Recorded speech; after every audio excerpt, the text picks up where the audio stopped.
Hi, it's Cheryl here, and thanks for taking the time to check out my short video series, 4 Ways to Increase Your Profits. I hope you'll find these next few minutes to be time well spent. In this and the next 2 videos, we will take a look at the 4 ways any business can increase their profits. All businesses deal with the 4 ways, whether they know it or not. It's just how they deal with them that determines their level of success.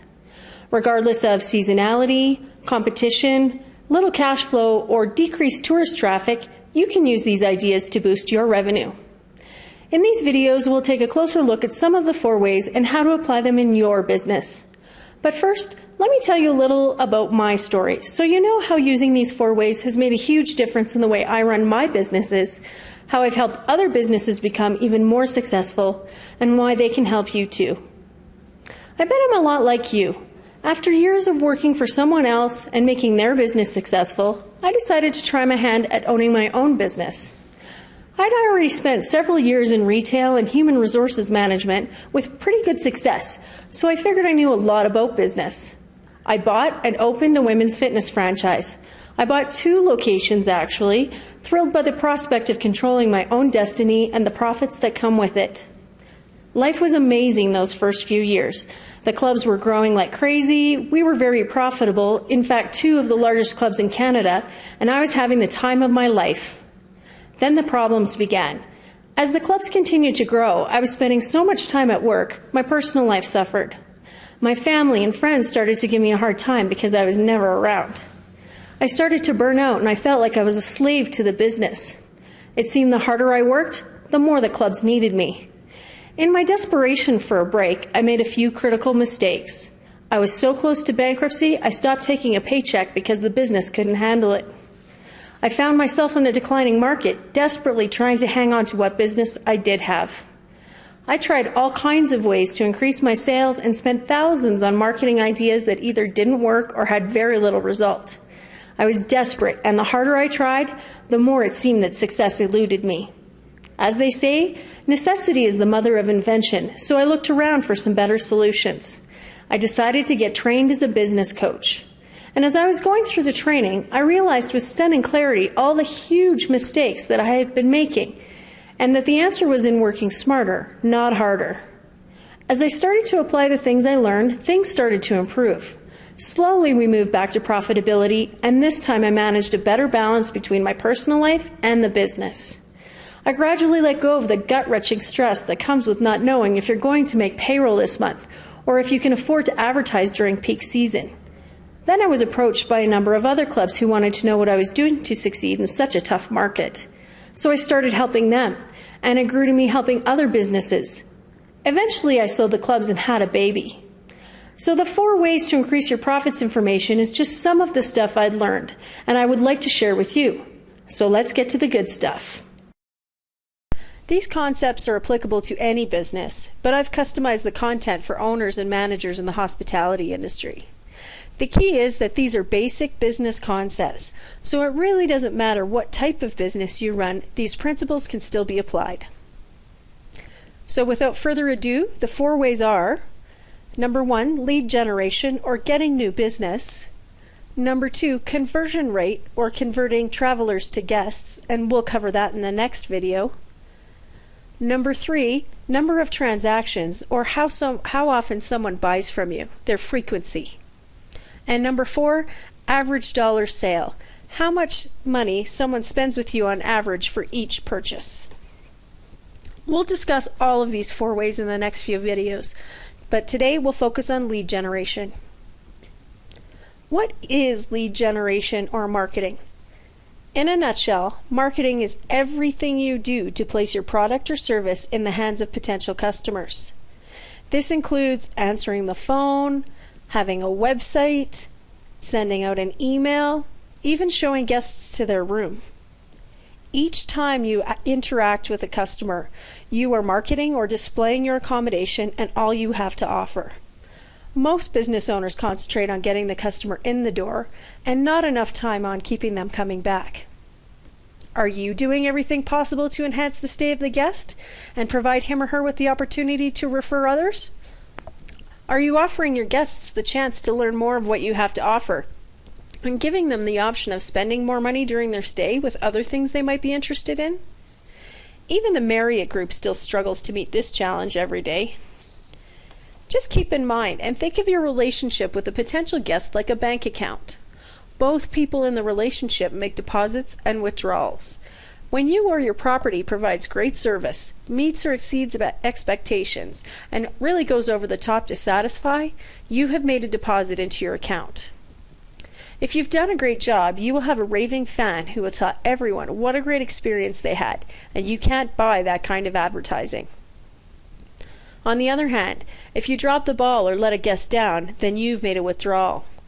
If you don't return phone calls in a timely manner, if you fail to share information about the road construction detour that cost them an extra 30 minutes, and then don't have the room ready when your guest finally arrives, you have made several withdrawals from the relationship account. And if you aren't hearing about it from the guest, it's likely everyone else is. It's critical to take a step back with fresh eyes and look for weaknesses in your process. Don't guess, because that usually leads to fixing the wrong things. Just think about what takes away from a guest's experience. Find out by asking your staff what complaints they receive. Ask your housekeeping staff, the front desk people, and the restaurant staff if you have one. Ask your team if there are comments that a lot of guests make, such as, can they have extra pillows because these ones are pretty flat? Or if they're worried that breakfast is over too early, or the fact that there is no wireless internet available. Have guests fill out a review card. Or contact them after their stay with a discount if they provide you with an honest, thorough review. You can also ask returning guests whom you trust what they would change and what they love about the property, so you know what to keep the same and do more of. Once you have determined several areas you can work on, choose 3 or 4 things that you can implement quickly and easily, and then once you have mastered those, you can move on to adding another component. I would look at using a phone checklist and a test and measure sheet for your very first 2 things to implement. If you would like a copy of a test and measure sheet, just sign up for our newsletter in the email I sent you, and you'll get a copy with the 4 Ways course that kicks off your free subscription. Keep in mind that even if you have the most effective marketing out there working for you, if you don't have proper processes and systems in place, you will lose sales as fast as you get them. Check your processes first to ensure you keep every booking you make. Don't spend money on advertising until you've fixed your challenges. And make sure you build your processes so you're making deposits and not withdrawals. Instead of spending more money on marketing to boost your sales, do some objective analysis to determine if you need to work on tightening your systems and processes first. Do this before you start your marketing machine, or else it's like pouring sand into a funnel. It will escape and you will go nowhere. What do I do for marketing and how much should I spend? If we agree that marketing is everything you do to place your product or service in the hands of potential customers, then you can see there are endless marketing possibilities that you can take advantage of. Now you need to decide how much to spend and where to spend it. Please keep in mind that your business will grow proportionate to the amount you invest in marketing it. People think that if you cut out unnecessary expenses when you are struggling, that you are saving money. This is actually counterproductive, and why I suggest that marketing is an investment and not an expense when properly managed. You've seen the businesses, the one that starts slowly going downhill. They start cutting costs because business is slow, so the restaurant stops doing advertising and marketing. Then they start cutting back on staff. Then they stop giving away the free crayons for the kids. There's no more complimentary refills. Now it's only cream and sugar if you ask, and there are no more lunch buffets because they're too expensive to put on.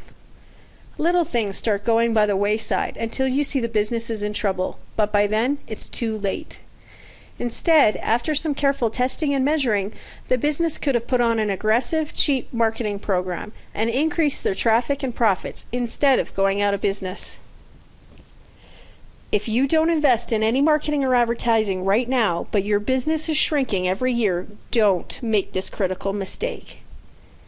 I understand your inclination is not to spend any money since you're not making any, but that's a downward spiral that's difficult to escape from.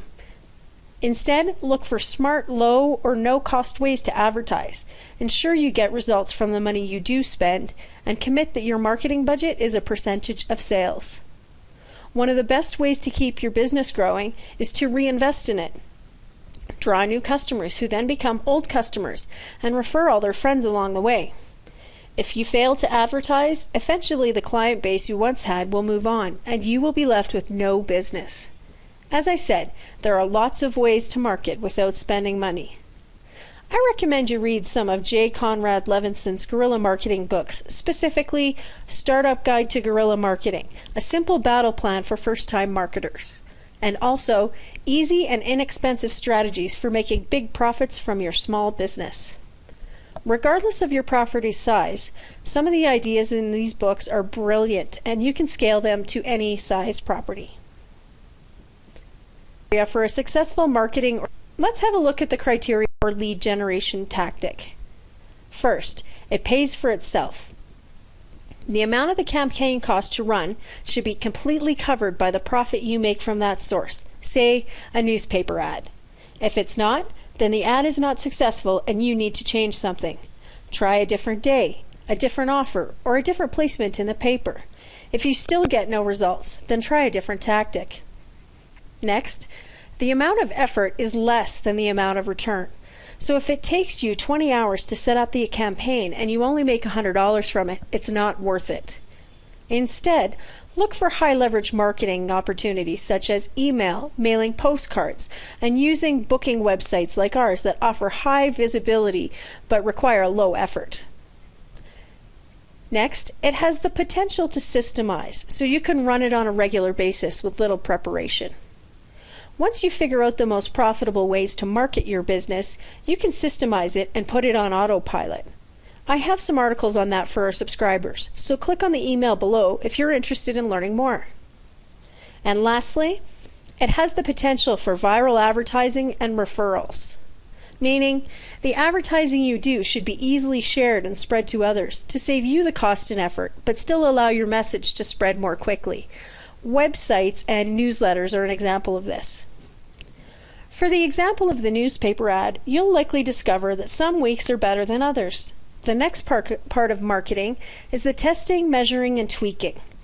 The 2 weeks the ad did great. Was that because of the offer or the timing? Was the weather great, or was there a convention in town? The only way to know is to run it again and change only 1 or 2 small things, like the day the ad runs in the paper, or change the headline. If the results are similar to the first couple of weeks, then you may have a winner on your hands. Keep tweaking and testing until you find something that works. As I said, I had a couple of Curves clubs, and I ran an ad in both the local newspapers advertising a draw for a trip to Las Vegas for anyone who joined that month. In the more prosperous town, there was a flurry of new members because they all wanted to win the trip. But in the more economically challenged town, there wasn't much interest. A few months later, we tried the same kind of idea, but this time the prize was a diamond ring. We signed up more new members in the less affluent neighborhood than we did in the other town for the 2 contests combined, and it cost half the price. I have absolutely no idea why the ring was a more popular prize than the trip, but it was, and so I didn't mess with the formula, and it became one of our biggest promotions every year. The point is, you can't try a strategy a couple of times and insist it doesn't work. Find out why it doesn't work or what you can do to make it better. Use it to learn from and decide what you would do differently next time. I've had marketing pieces where I've changed the wording on the headline or changed the price by $5, and it's made a 50% difference in sales. So you never know what will be the winner unless you are patient and are willing to keep working with an idea that has potential. Consider your advertised room rates. Could crossing the threshold from $99 a night to $110 be losing you bookings because of the perception that anything over $100 is much more expensive? Could you possibly make up for the loss of $11 through an increase in the number of bookings as a result of the price change? As mentioned, the ideal marketing system is one that has multiple campaigns all working together to bring new guests from different sources. The goal is to have new business coming from a variety of areas. Each marketing tactic should bring in a few new guests. If you rely solely on one form of marketing or advertising for your property, you are putting your eggs all in one basket and limiting your growth.